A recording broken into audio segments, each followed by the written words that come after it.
On April 26, the Special Subcommittee reconvened their investigation into the invocation of the Emergency Act in Canada that saw police violently remove protesters in Ottawa.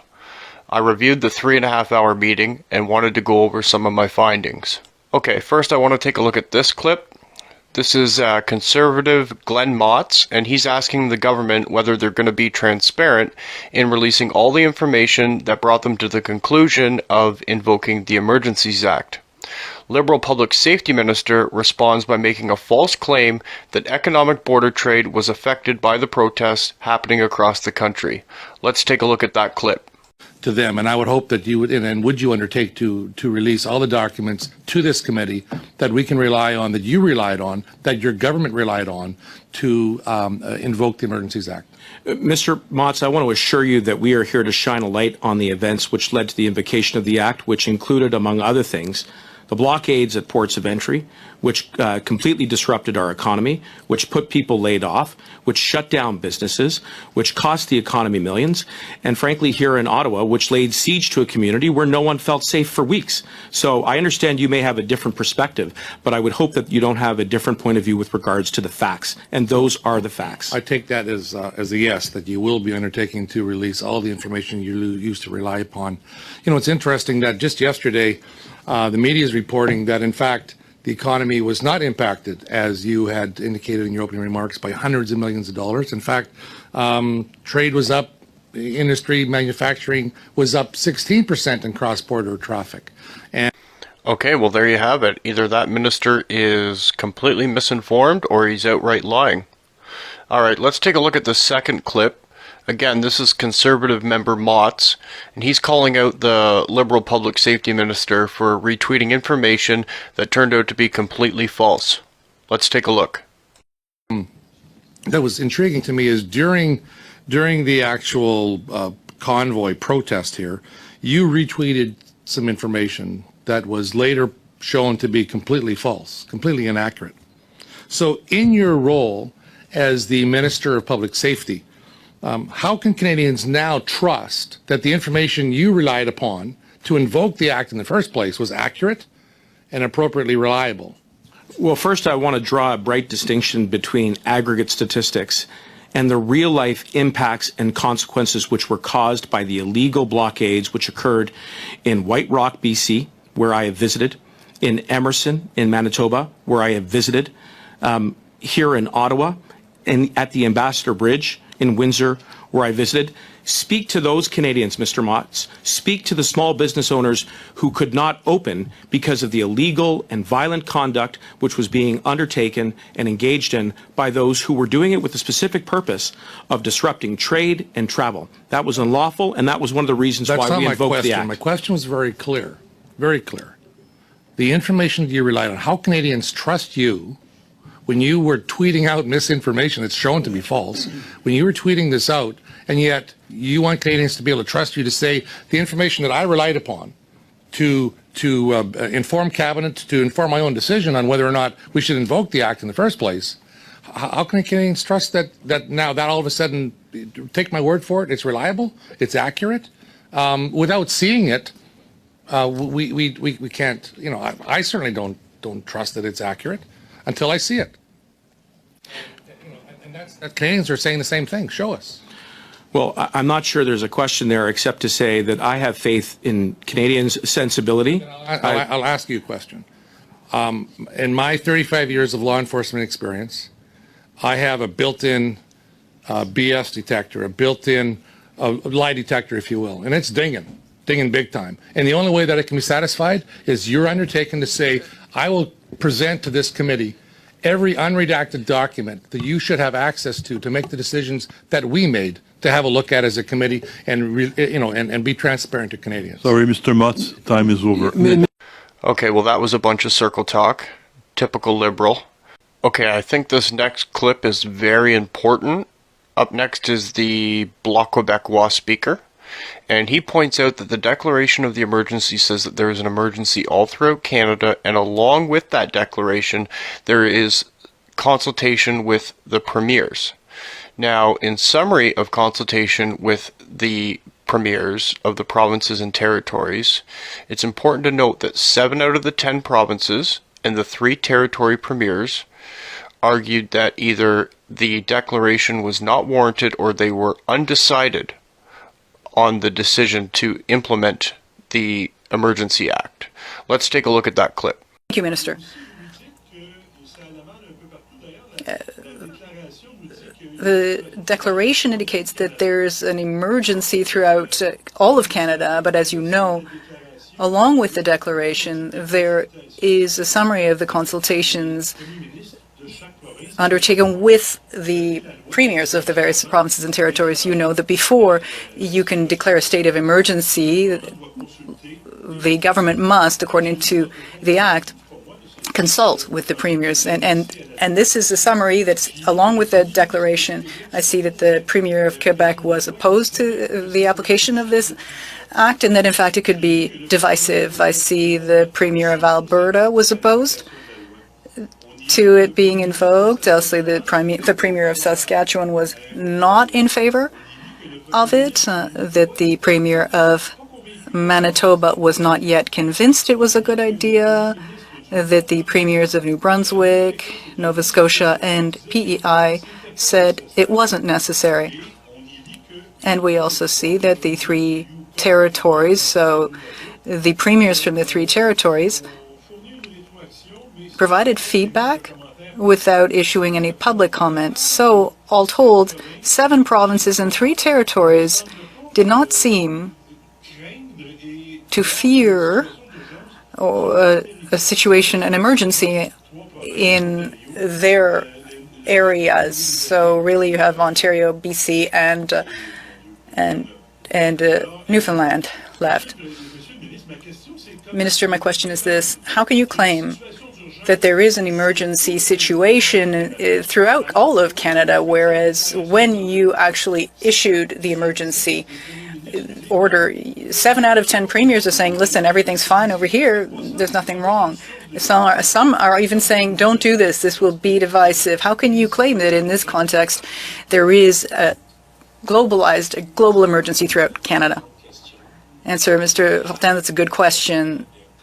There is a principle calling for consultations that is part of the process before the Emergency Measures Act was invoked. We upheld that principle. We had conversations, a number of conversations with our provincial and territorial counterparts. This was an ongoing process, in fact, before the emergency measures were invoked and also during the implementation of the Act, enforcement of it. So we had acted in good faith and had been in communications with the provinces and territories in consultations. At the time, there was an emergency situation underway, and we had created the situations in order to restore public safety. Thank you for the yellow card. Okay, this one really made me laugh. The Deputy Chair asks the Federal Safety Minister about invoking the Emergency Act, pointing to the fact that many different blockades and protests have taken place in Canada and never required the use of the Emergency Act. The Liberal Safety Minister responds and says that the protest was so disturbing, citing that there was barbecuing in the streets and even a jacuzzi. Let's check out that clip. Before you invoked it, I mean, that's not the first train blockade or highway blockade that's ever happened in Canada. Things were always managed through injunctions or the exercise of municipal police powers, provincial powers, federal powers. There was the Oka crisis. The army was brought in and the blockade was removed. In what way was it necessary to invoke the Emergency Measures Act to tow vehicles on Wellington Street? I mean, I'm speechless.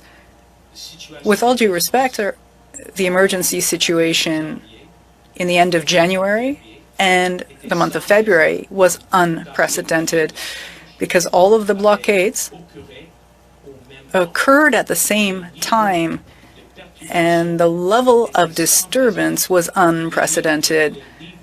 The level of the disturbance in the streets of Ottawa was unprecedented. There were people barbecuing in the middle of the street. Some people had a jacuzzi. I'm not sure what world we're living in if we think that barbecuing and having a jacuzzi in the streets is disturbing. Anyways, moving on, this next clip is also from the deputy chair, and he specifically asks the Liberal minister if Ontario asked for federal help. Let's listen. I'll be asking you a question that's already been asked. On February 25th, 2022, at the House of Commons Committee, Member of Parliament McGregor asked you a question. I'm going to ask you the very same question that you didn't answer. It's a yes or no answer. Minister, before February 14th, did the Prime Minister or yourself receive any request from the Conservative government in Ontario or Premier Doug Ford asking to invoke the Emergency Measures Act? Period. That's the end of the quote. Elle se répond par oui et par non. Really, it's a yes or no answer. Monsieur le Sénateur, Senator, I engaged with the Premier of Ontario to discuss the situation here in Ottawa and throughout Ontario. I'm not the only member of government who was in contact with the Premier of Ontario. In fact, I'd engaged with my counterpart, Minister Jones, Secretary of Public Safety for Ontario. So there were very informative conversations that took place. You're not answering my question. Did they ask you? Can you tell us? Did someone say we can't deal with this, we don't have the means, we don't have the power to address the situation, minister, save us, pass the Emergency Measures Act? Was that asked of you? Yes or no? Monsieur le Senator, I want to reassure you that there is a lot of cooperation between the province of Ontario. The answer is no. And the federal government to ensure that we can restore public safety in our communities. So what I gather from this is your answer is no. We had close cooperation with the province of Ontario before and after the Emergency Measures Act was invoked. I don't know if we can get tears from a stone. I don't think we'll get there. C'est tout. Shocker, he doesn't answer the question. All right, there's another question that comes from the deputy chair, and this time he's specifically asking what provinces requested federal help. Spoiler alert, that question is also not answered, but let's take a listen. Asked you prior to February 14th who actually told you we don't have the power to address this situation, we don't have the tools to address it. Which provinces told you that before February 14th? avant l'invocation, Before invoking the Emergency Measures Act, we had engaged with the provinces and territories to understand their needs. As I've already said, there was a request from the Premier of Alberta for additional resources.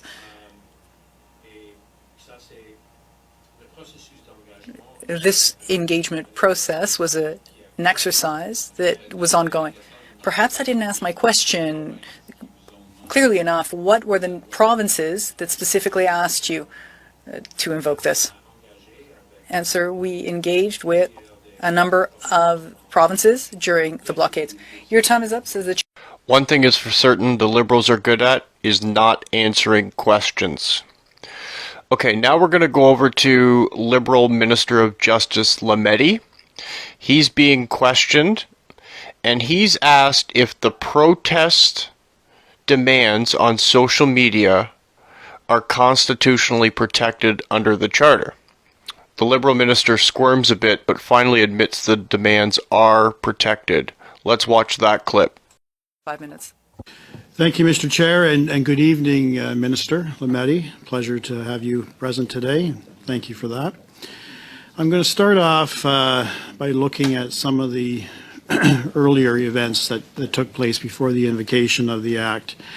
We know that the convoy itself declared a bunch of demands, and that was shared on social media quite extensively. They wanted to end all vaccine passports, including all inter-Canadian passports. They want to eliminate all mandatory programs of vaccination and contact tracing. They wanted rights of those who are vaccine-free to be respected. They wanted divisive rhetoric attacking Canadians who disagree with government mandates to stop at once, and to end all censorship of those with opinions contrary to the government. There is nothing in those public demands that would cause any federal government to have any concerns, because that is an expression of opinion as enshrined and protected by the Charter. Yes or no? Thank you for the question, Mr. Brock. Indeed, there are statements that are protected by the Charter. What we're looking at here, though, were the actions that were taken, and that's what we focused on. About actions, Minister? Well, no, we can't distinguish the two. Minister, you can distinguish that. I gave you a set of principles that the convoy protest indicated in their social media. My question is pointed, yes or no. What I repeated to you is constitutionally protected under the Charter, yes or no. If they had stuck to those principles, we wouldn't be here. I'm not asking that. Is it a yes or a no, sir? They are constitutionally protected principles, but the actions were not. Thank you. Now let's talk. Okay, I've got two more clips here that I want to share with you, and I think they're very important. This one here is the Liberal Justice Minister, and he's essentially admitting that a portion of the justification for the Emergency Act was relied upon based on some CBC articles. Let's check out that clip.